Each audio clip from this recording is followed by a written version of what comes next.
My name's Andy Habbershaw. I'm the Director of Action Dry Emergency Services. We've been involved with the drying out of water damaged buildings I have been involved with the drying out of water damaged buildings for close on 50 years.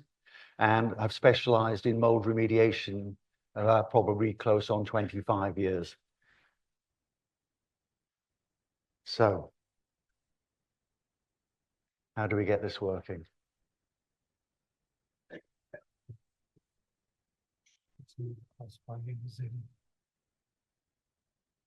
We need a technical solution.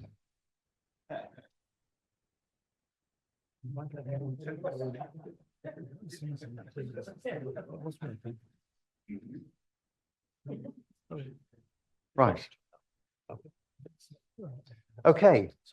My presentation is really about remediating mold damage. We're not doctors, so we don't talk about health or frighten people with health issues. But we're seeing some really significant changes over the last 20 years in terms of the needs of people who have mold damage in their homes. So what I'm asking is, does one remediation solution fit all? Okay, and it's from a mold remediator's perspective. If you kind of search on the internet at the moment and just put in mold or toxic mold, and you'll come up with a whole host of misinformation and stuff designed to kind of worry people about their health. And it's all revolves around commercial agendas, okay? Mold is known as the Great Masquerade. It presents symptoms which are very similar to many other conditions, okay? And research from the USA concludes that up to 25% of the population are predisposed to mold illness. What I've done is I'll put some links on the presentation. You can go onto a site called Mold Sensitized to get a lot of this information as well, and to get further information. The causes of mold and how to deal with it. You're obviously fully aware of what causes mold and the conditions in which it can proliferate. It can be either through condensation, water damage, failure to dry out properly, or just dew point condensation, which is currently what we're seeing as the main area of interest with the media and even with the government and the social housing people. So there's more to it than dew point condensation. Okay, mold can grow on anything. Okay, glass, even stainless steel, if it's covered in dust or organic material. Okay, so I'm going to start by saying welcome to the mold minefield.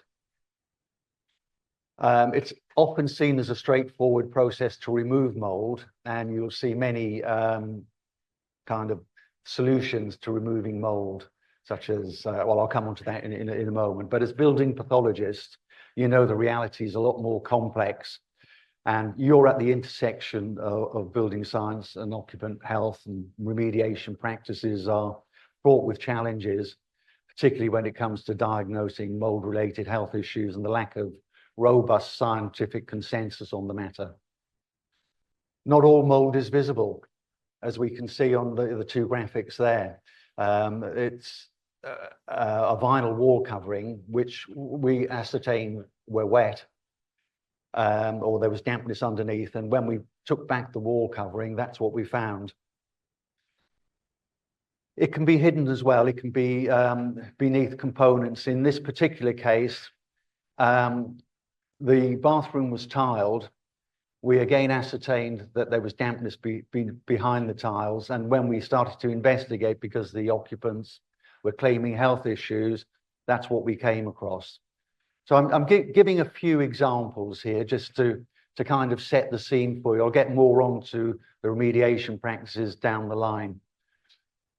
Okay, but it's sufficient to say that the uncontrolled kind of use of stripping out during investigations, or even just removal of mold and demolition can provide a release of spores and toxins, and that can worsen the situation for people. So let's get some idea. I've gotten these kind of data, or this data from AI. If you look at the a 1 mil kind of square, you can get approximately 16,000 Stachybotrys spores on the tip, on that one millimeter square. And if you had a surface area of 4 by 2.5, which is probably smaller than a matchbox, you're looking at nearly 16 million spores.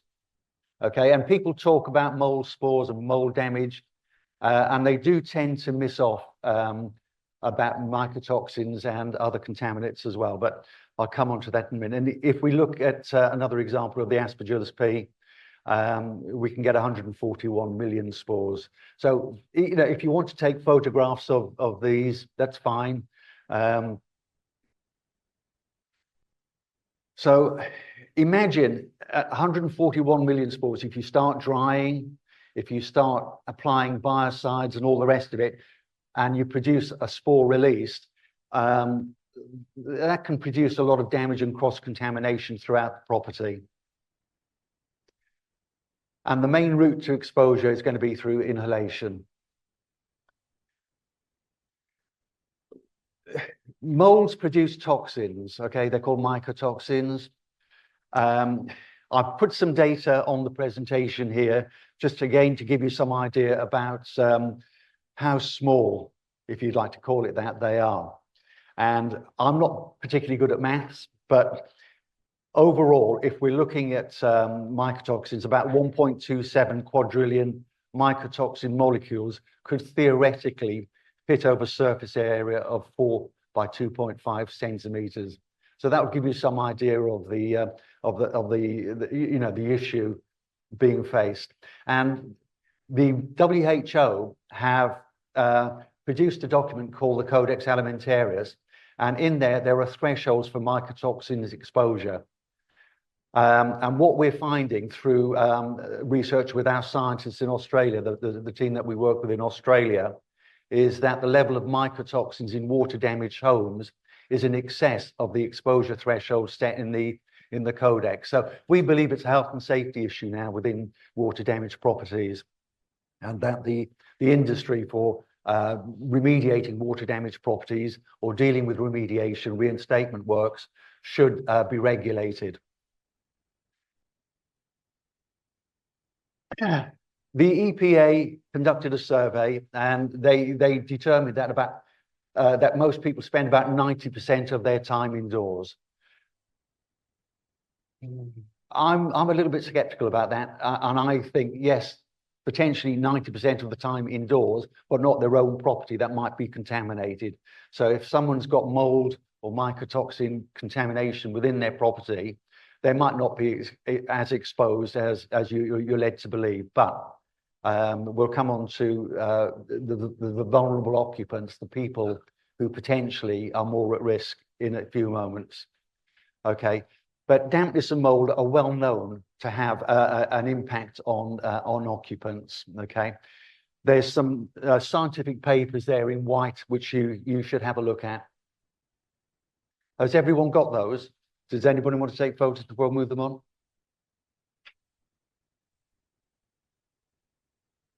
Okay.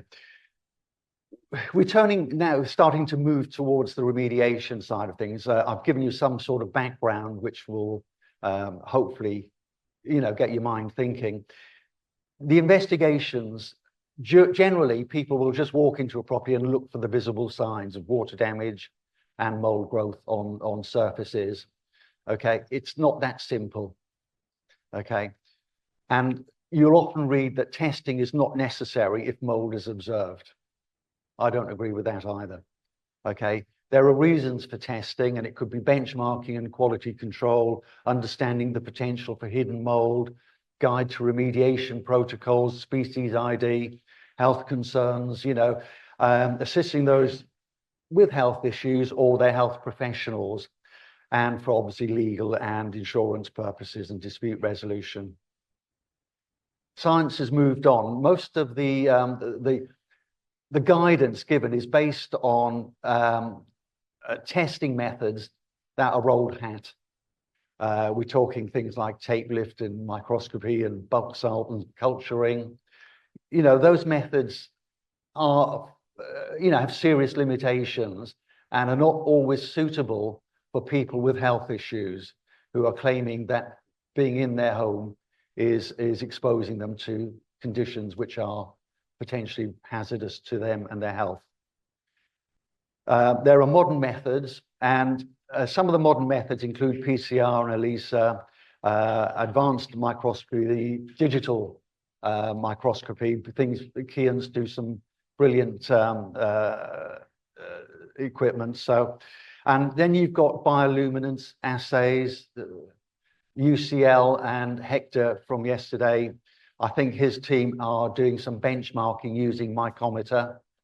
And then there are molecular diagnostics, the MSQ, PSR. And then there is another brilliant technology called the Molescope, which allows real-time exposure assessments within properties. You can walk it around and in real time see where the spikes are and see which rooms are affected. And it's very, very cost effective to use. Okay, but all this testing has its limitations. Okay, no one testing is suitable. And it's up to the expert to perhaps find a way to overcome the limitations of the tests that they're either asked to do, comment on, or get involved with.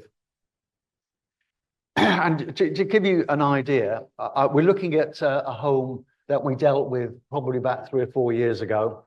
And it belonged to an elderly lady who had stage 3 cancer, and her home was absolutely pristine. You can see from the photographs, it looked perfect.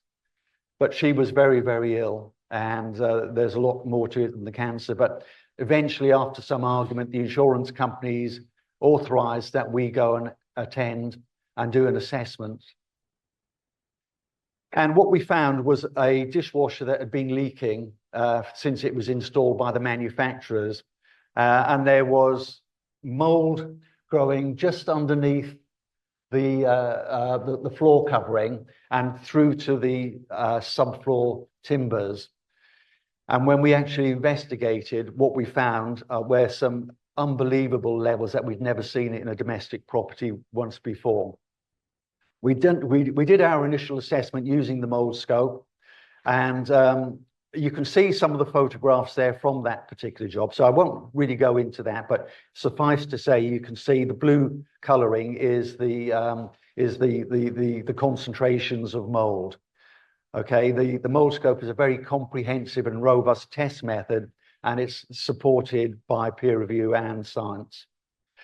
But you can look at some of the results on there. We were getting 2 million particles per meter cubed in areas, in some areas. It was huge. Never seen anything like that. And said that the property looked absolutely pristine. So the Molescope presents a report which is very simple to understand: green, yellow, and red. Okay, and it does particles as well separately. And in fact, it's now going on to do viruses and bacteria. So we're just waiting for that technology to be brought to us, and then we can start using that as well. But most healthy people can live with mold. 80% of the population might be considered healthy. Okay, I'm not so sure about that because there's still some of them might be vulnerable. And what you should know is that all mold, viable and non-viable, is allergenic, and some molds are toxigenic. Okay, but dose response thresholds within the built environment have not been established. So what we're finding, and what is driving this tsunami of despair with people who seem to be ignored by insurance companies, housing associations, and construction companies, is that they just feel totally stonewalled. So we have people on the phone bursting into tears, you know, in relief that we're listening to them and understand their problem. Some of the testing that we've been involved with through the Australian scientists is also concluding the body weight, because what we're finding in homes is that the female in the home, as opposed to the male, would probably be more susceptible and more vulnerable to the effects of mold and mycotoxins. So we were wondering about that, and then what we realized is body fat and body weight have an impact. And we started talking to toxicologists. Now, what's happened following kind of conversations with the social housing regulators team, they have appointed 2 toxicologists to actually work with the scientists that we're working with in Australia and the University of Ghent. Each individual's genetic makeup and health status makes their particular response to mold exposures unique. So no one is the same. Okay, the UK Health Security Agency spotlights that little is known about the burden of disease at a national scale in the UK. They talk about 2 million people living in homes with significant damp or mold. I suspect it's probably more. I mean, from our involvement with water damage, we see it all the time. And living in a damp or moldy property is certainly associated with the development or exacerbation of respiratory diseases and other symptoms as well. As I said earlier, the absence of universally accepted exposure limits creates uncertainty for professionals and occupants. So let's just turn to vulnerable people in this instance. The UK government's Department of Health and Social Care have identified that 2.2 million people are clinically extremely vulnerable due to specific health conditions. Right, but this 2.2 million does not include the broader groups such as the elderly, children, pregnant women, immunocompromised, or low-income families. Okay. Oops. Because most reactivity is specific to an individual, most people don't fit the public health profile of clinically extremely vulnerable. And occupants that do fit feel manipulated and mistreated if their mold and damp issues are stonewall, which we're seeing all the time. And that increases cost, okay? It increases stress for the survivor of the mold issue, but it increases costs for the stakeholders. And if the occupant is being stressed, they're certainly building an alienation between themselves and the expert who is appointed by the insurance company or housing association or whoever. And it becomes more difficult because they're on the defense all the time. And what we're seeing is now a growing involvement by functional health practitioners. Okay.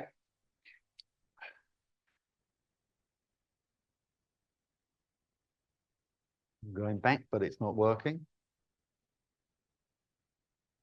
Can I get this back? Right, okay.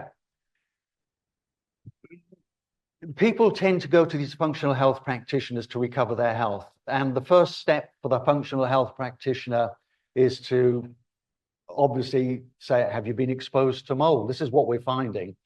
And they will suggest to people urinary mycotoxin analysis. And the results will come back and they'll usually find ochratoxin or any other type of mycotoxin within the profiling. The difficulty is that mycotoxin presence could be the result of food ingestion or through environmental exposure. So if it's food ingested, then it should pass out of the system fairly quickly, and a test sometime, perhaps a few months down the line, will perhaps give guidance if the diet's been altered to show that they are excreting these mycotoxins from their system. But if they've inhaled the mycotoxins, that can go straight into the alveoli and then into the bloodstream and then into other parts of the body, which can result in some very serious illnesses. Now, every time that a person walks into their home, they're going to be re-exposed. So if they're being treated to improve their health, every time they walk in their home and they're being re-exposed, it's a merry-go-round. So we have determined that it's important to test for environmental mycotoxins and perhaps other mycotoxins which might act in synergy with those mycotoxins, the endotoxins, for instance. And what we're finding as well is a lot of these occupants who are exposed and who are perhaps quite ill, they've spent a lot of time and research, and this is what you've got to be very careful about. They know more about it than the expert often sent along to investigate.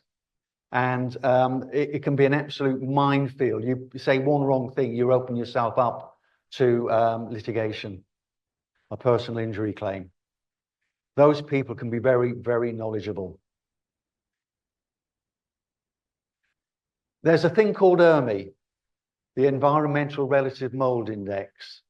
It was developed by Dr. Stephen Vesper with a team at the EPA in the USA.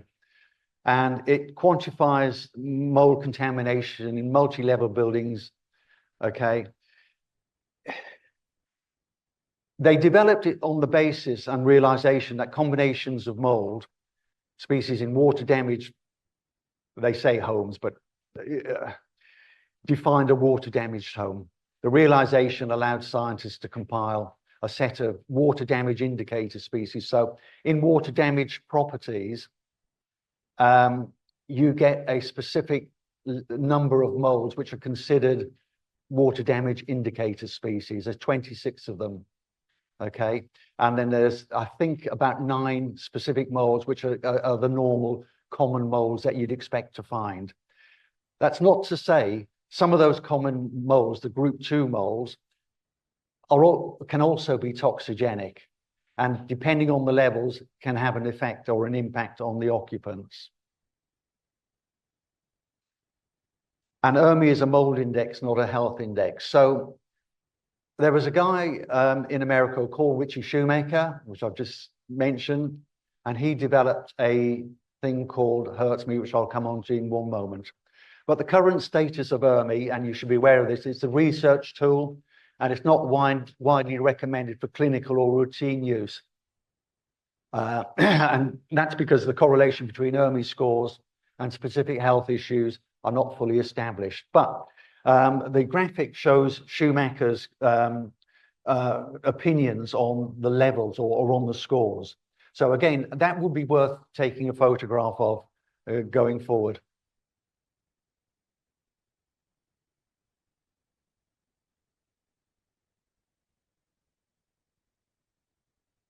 But you can download the ERMI paper and a lot of information on it. Okay, so we talked about group 1 indicator molds. Okay, I won't go into that anymore now. And the group 2 mold species. That's just those are the molds on this particular graphic are the molds that form the group 1, the group 2 groups of mold. Again, if you want to take a picture of that, it might be worth doing.